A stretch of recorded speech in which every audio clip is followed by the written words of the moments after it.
আজকে একটা মজার কথা বলবো তোমাদেরকে।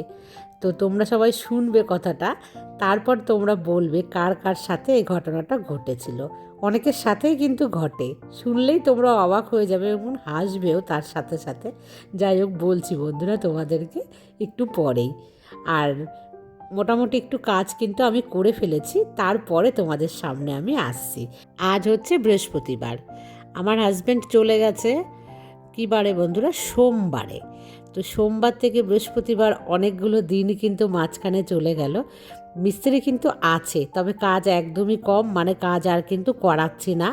ওর বাবা যেহেতু নেই, সেই কারণে মিস্ত্রিদের বলা হয়েছে যে আর করতে হবে না, যা বাদবাকি আছে পরে করলে করব, না করলে না করব, মোটামুটি চলার মতন কিন্তু হয়ে গেছে।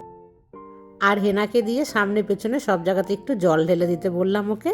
খুব ভালো হয়েছে জানো তো, এই যে জল ঢেলে দিচ্ছে আর একদম দেখো এত সুন্দর ঢাল হয়েছে, সমস্ত জল কিন্তু চলে যাচ্ছে। শুভ সকাল বন্ধুরা, আশা করছি তোমরা সবাই খুব ভালো আছো আর আমি আছি মোটামুটি ভালো। তো ভালো তো থাকতেই হবে।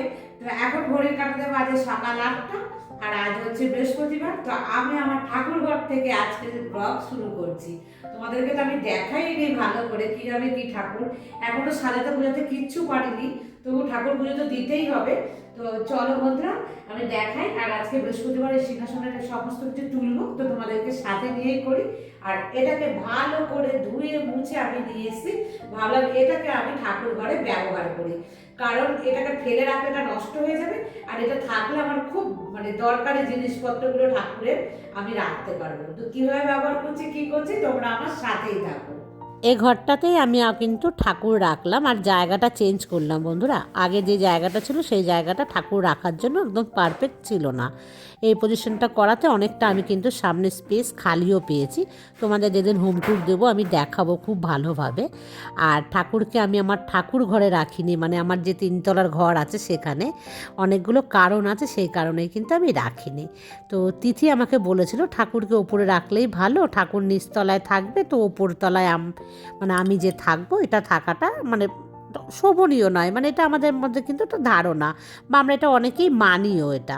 তবে আমি এক্ষেত্রে মানতে পারছি না, কারণ কি বলো তো, যে ধরো এটাও তোমরা ভাবতে পারো যে ফ্ল্যাটে যারা থাকে তারা তো ওপরতলায় থাকলে নিচতলা যাদের ঘর আছে তাদেরও তো ঠাকুর থাকে, তারাও তো তার উপরের তলার ঘরে থাকে। তো আমি এরকমটাই মনে করছি, কারণ কি বলো তো, 3তলার যে ঘরটা আছে ওখানে ঠাকুর রাখলে সিঁড়ি ভাঙার তো একটা সমস্যা আছেই আমার। তারপরেও আমার কি সমস্যা বলো তো, যেহেতু আমি একা থাকি, তো বাড়িতে লোকজন বা কেউ কিছু আসলো, আমি 1 বছর ঠাকুর ওপরে রেখেছিলাম, ওই 1 বছরে আমি নানা রকম সমস্যা, আমি উপরে পুজো দিতে উঠেছি তো তখনই কেউ না কেউ আসছে, কিছু না কিছু একটা আমাকে বারবার নিচে নামতে হচ্ছে। আর যে কোনো কিছু করার জন্য না আমাকে নিচেই আসতে হচ্ছে, নিচে ছাড়া কোনো অপশান নেই। তো সেই ক্ষেত্রে কিন্তু বন্ধুরা আমার খুব কষ্ট একার জন্য। তো আমি কিন্তু ওই রকম 7-5 ভেবে ভাবলাম যে না, ঈশ্বরকে আমি মনের ভক্তি দিয়ে পুজো করব, সেটা মানে যেখানেই জায়গা হোক না কেন। তো আমি যদি মন থেকে করি তো ঈশ্বর নিশ্চয়ই আমার সেই পুজোটা নেবে। আর আমি মনের মধ্যে যদি সংকোচ রাখি তাহলে তো পারবো না, আমি মনের মধ্যে সংকোচটা রাখিনি।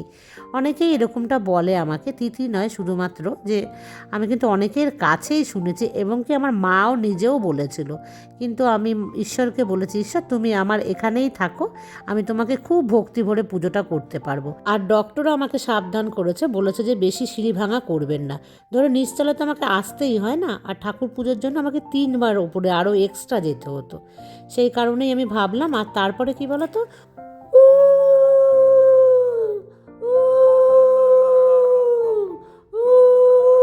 আর ওপরতলার রুমটাকে মানে ভিডিও করার জন্য সেখানে কিন্তু পারফেক্ট আলোর ব্যবস্থা নেই। আর আমরা না ওখানে অতিরিক্ত আলো দিতে আর চাইছিলামও না, যে ভাবলাম নিচটাতে দিই, আর নিচটাতে আমার ভিডিও করতেও সুবিধে, লোকজন আসলেও সুবিধে, মানে সমস্ত কিছু মিলিয়ে মিশিয়ে কিন্তু জায়গাটা ভাবলাম।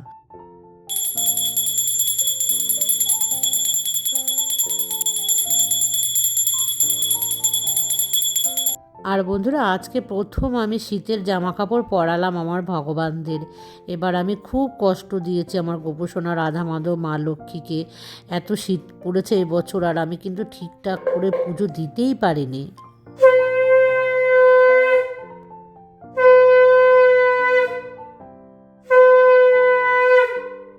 তোমরা তোমরা দেখেছো মিস্ত্রি এভাবে কাজ করেছে না, কোনো রকম একটা দায় সারাভাবে আমি পুজোটা দিয়ে চলে যেতাম। তোমাদেরকে ভিডিওতে কিচ্ছু কিন্তু আমি দেখাইনি, কারণ ওই সময়টা না প্রায় 5-10 মিনিট তার মধ্যেই পুজো আমাকে শেষ করতে হয়েছিল। আর আজকে একটু মনে শান্তি করে পুজোটা দিলাম, আর তোমাদের সাথে আমি ভিডিওটা পুরোটা শেয়ার করিনি, আজকে করব আগে আগে। আমার গোপসোনা রাধা মাধবদের আমি আরেকটু সাজিয়ে নিই, সমস্তটাই তোমাদের সাথে শেয়ার করব। আর আজ হচ্ছে তো বৃহস্পতিবার, নিরামিষ ডে, তো চলে আসলাম বন্ধুরা আজকে অনেক দিন পর নিরামিষ। আর আমার হাজব্যান্ড গেছে সোমবারে, এই বৃহস্পতিবার পর্যন্ত কিন্তু আমি তার পরের দিন থেকে কিন্তু নিরামিষই খেয়ে যাচ্ছি, এখনও কিন্তু আমি মাছ খাইনি। আমার হাজব্যান্ড মাছ কিনে দিয়ে গেছে, তোমরা দেখেছো সবাই।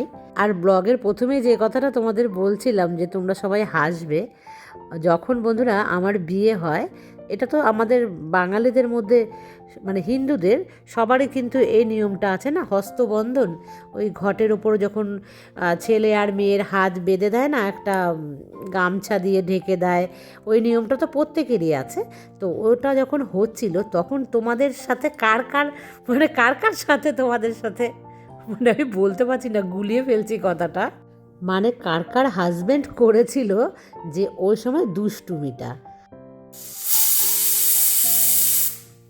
আর এই কথাটা না আমার সেদিন বসে বসে মনে পড়ছিল, এত পুরনো কথা মাঝে মাঝে তো মনে পড়ে। আর বিয়ে মানে বলো আমাদের স্মৃতি, আমরা তো ভুলতে পারি না, থেকে থেকে কিন্তু অনেক কিছুই মনে পড়ে, ভালো মুহূর্তগুলো মনে পড়ে না ভীষণভাবেই। কিন্তু ডাল দেখো আজকে এই প্রেশার কুকারে প্রথম আমি বয়েল করলাম, এই প্রেশার কুকারটা একটু কিন্তু পরিষ্কার করা হয়েছে, আরও কয়েকবার মাজলেই পরিষ্কার হয়ে যাবে।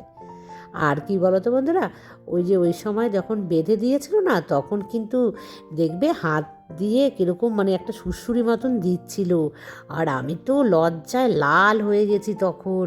আমি এরকম মানে সরাসরি মুখের দিকে তাকাতেও পাচ্ছি না, আর চারিপাশে লোকজন না, ছেলের বাড়ির মেয়ের বাড়ির মানে আমার বান্ধবীরা, ওর বন্ধুরা, সমস্ত কিছু তার মধ্যেই কিন্তু ওরকম করছে। তো আমি তখন কি বলতো ভীষণ লজ্জা পাচ্ছি, আর ভাবছি কেন এরকম করছে, কেউ যদি বুঝতে পারে ওপর থেকে গামছাটা দিয়ে ঢাকা আছে, নড়লে তো বোঝাই যাবে না ওপর থেকে।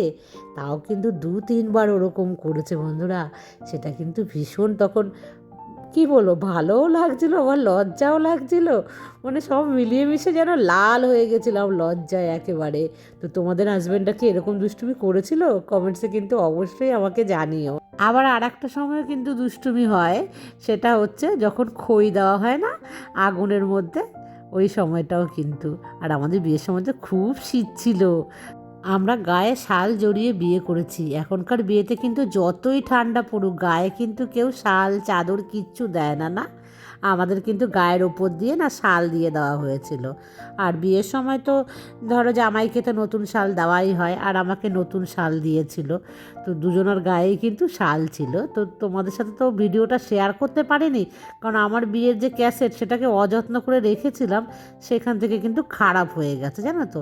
তো কতগুলো যে ফটো ছিল অ্যালবাম, সেগুলো কিন্তু তোমাদের সাথে শেয়ার করেছি। তোমরা যারা যারা এখনও দেখোনি তারা চাইলে কিন্তু দেখতে পারো, আমার ভিডিও আছে পুরনো মানে ভিডিওতে ব্যাকে গিয়ে তোমরা। আর আমার পুরনো বন্ধু তোমরা যারা যারা আছো তার মধ্যে তো অনেকেই আমাকে কমেন্টস করছো না বা আমার সাথে কথা বলছো না, ভিডিও দেখছো কি না বুঝতে পারি না। তো সেই কারণেই বারবার তোমাদেরকে আমি বলি কমেন্টস করো, তাহলে আমি বুঝতে পারি যে তোমরা দেখছো কি না। তো এটাই আমার বলার উদ্দেশ্য।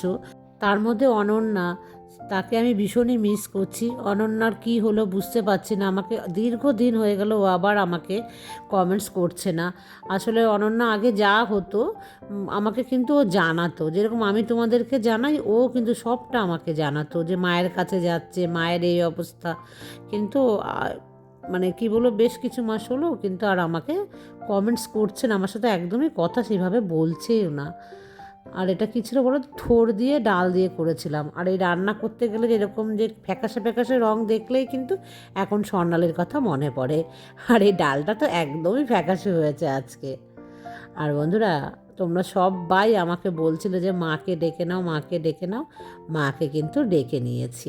আর এত ঠান্ডা দেখো, মা বিকেলবেলা এসছে, সকালবেলা আসেনি এত ঠান্ডার মধ্যে। আর তারপর আছে স্মৃতি আছে, আনুষা আছে, রূপালি আছে, বিনা পানি দিদিভাই, রূপা দিদিভাই, তাও বিনা পানি দিদিভাই মাঝে মাঝে করে, ব্যস্ত থাকে তো, জব করে তো সময় পায় না, সেটা আমি বুঝি। কিন্তু তোমরা সবাই একটু মাঝে মাঝে আমাকে নক করো যে আমরা দেখছি তোমার ভিডিও। তো আমি এখানে অনেকেরই নাম নিতে পারছি না, যেরকম পাপিয়া আছে তার মধ্যে। তো তোমরা আমাকে মাঝে মাঝে করো, সময় যদি সব সময় না পাও তো। আমি দেখো আমার হাতের দুধ চা মা পছন্দ করে, মাকে দিয়ে দিয়েছি। আর এখানে দেখো শুকনো মুড়ি, আর এটা আউশ চালের মুড়ি। তো সেই মুড়ি খেতে কিন্তু আমার বেশ ভালো লেগেছে। তো আজকে শেষ হয়ে গেল জানো তো, আবার নিয়ে আসবো যদি ওই দিকটাতে যাই। হাই স্ট্রিট আমাদের এখানে, যে ওখানে কিন্তু পাওয়া যায়। আর এই জামা কাপড়গুলো হচ্ছে কালকের, তো এগুলো রেখে দিয়েছিলাম আর ফোল্ড করিনি, তো এখন আসলাম বন্ধুরা। আর শীতের জামা কাপড় না, এটা যে হাতে ভাঁজ করছি চাদরটা দেখলে কালোটা, এই কালো চাদরটা জানো তো রাজস্থানে গিয়ে প্রথম কিনেছিলাম। তখন তো একদম বয়স কম, তখন এই রাস্তার মধ্যে ওখানে দেখবে যেরকম কাশ্মীরি লোকরা হয় না, আমাদের এখানে বিক্রি করে রাস্তার মধ্যে স্টল খুলে খুলে, ওখানেও এরকম বিক্রি হচ্ছিল। দিয়ে কালো রঙটা আমি পছন্দ করেছিলাম। তারপরে দীর্ঘ মনে হয় 10 বছর ফেলে রেখেছি চাদরটা, দিয়ে আবার বের করেছি। আগের বছর একটু বের করেছিলাম, দিয়ে এই বছর একদম পুরো দমে কিন্তু গায়ে দিই, কারণ ভীষণ মোটা চাদরটা। আর এই যে লাল কুর্তিটা দেখতে পাচ্ছ উলেন, এটা কিন্তু 1 বছর আমার হাজব্যান্ড আমাকে অ্যানিভার্সারিতে কিনে দিয়েছিল। ছোটোখাটো জিনিসই অ্যানিভার্সারিতে নিই, যদি জামা কাপড় কিনি আর কি। আর না হলে কী বলো তো বন্ধুরা, একটু ঘরের জিনিসই নিই। আর রাতেরবেলা কিন্তু ভাতই রান্না হলো, মানে অল্প একটু ভাত ছিল, সেই ভাতটা আবার ভাতের মধ্যে দিয়ে দেওয়া হলো। তো মা মেয়ে বসে গেছি, দুপুরের সেই থোড় দিয়ে না মটর ডাল দিয়ে করেছিলাম আজকে। আর তার সাথে সয়াবিনের তরকারি আর কুমড়ো সেদ্ধ দিয়েছি, দুপুরবেলাও দিয়েছিলাম, রাতের বেলাও আরেকটু কুমড়ো সেদ্ধ দেওয়া হলো। মা এ ঘরেই ঘুমোবে, নিচের ঘরে ঠান্ডা বেশি। আর মাকে না এইটা দিচ্ছি বালাপোস্ট, এটা ভীষণ ভারী, আর একটু কিন্তু ঠান্ডা লাগেই না। আমার যে কম্বলগুলো আছে না, সেই কম্বলের চাইতেও কিন্তু এটা অনেক ভারী। তো মায়ের বিছানাটা একদম আমি রেডি করে রেখে গেলাম। তারপরে এবার যাচ্ছি আমি কিচেন পরিষ্কার করতে। কিচেন কিন্তু রাতেবেলা অবশ্যই পরিষ্কার করে তোমরা সবাই তারপরে ঘুমোতে যাবে।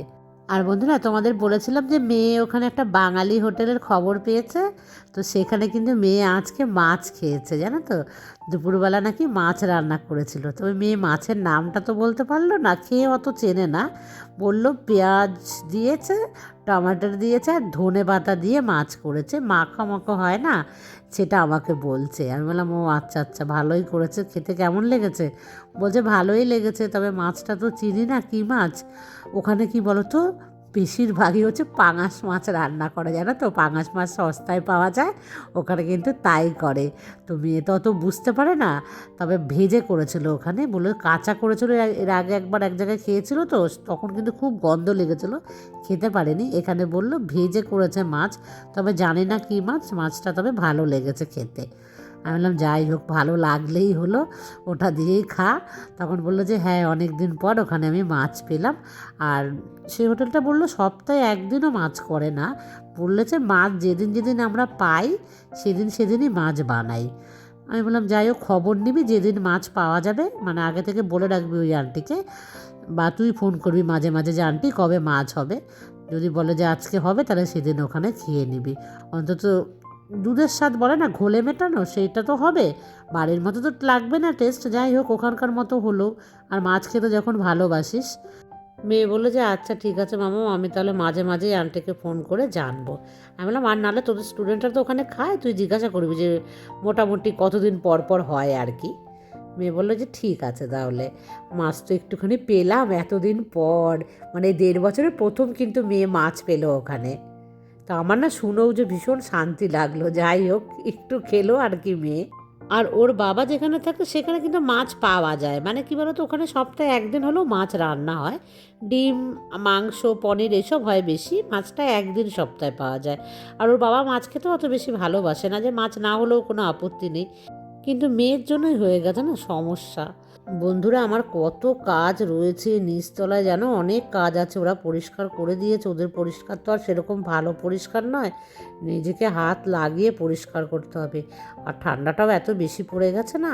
আর তোমরা সবাই আমাকে সাবধান করছো, তুলিও আমাকে লিখেছে যে মিষ্টি তুমি কিন্তু জল ঘাটবে না একদমই। হ্যাঁ, আমি চেষ্টা করছি মা, একদম কম জল ঘাটার, মানে সর্বনিম্ন যতটুখানি না ঘাটতে নয় ততটুকুই। আর এই রাতে এখন করেছি না, সমস্যাটা কিন্তু গরম জলে করেছি। তবে এখন কিন্তু বেশি রাত বাজে না, আমি তো একা থাকলে খুব তাড়াতাড়ি একদম টাইমের মধ্যেই সমস্ত কিছু করার চেষ্টা করি। তবুও জল তো মানে হাত দেওয়া যায় না। তোমাদের যদি এরকম হয়, তোমরা পারলে কিন্তু একটা ছোট্ট গিজার লাগিয়ে নিও, যদি সমস্যা কোনো রকম না থাকে আর কি। আমার তো অনেক সমস্যা না, সেই জন্য আমাকে কিন্তু লাগাতেই হয়েছে। আর ঘড়ির কাঁটাতে কটা বাজে দেখেছো? আমি কিন্তু খুব তাড়াতাড়ি সমস্ত কাজ সেরে এখন এডিটিং নিয়ে বসবো, তোমাদের সবার রিপ্লাই দেবো। আর আজকের মতন এই পর্যন্ত, টাটা।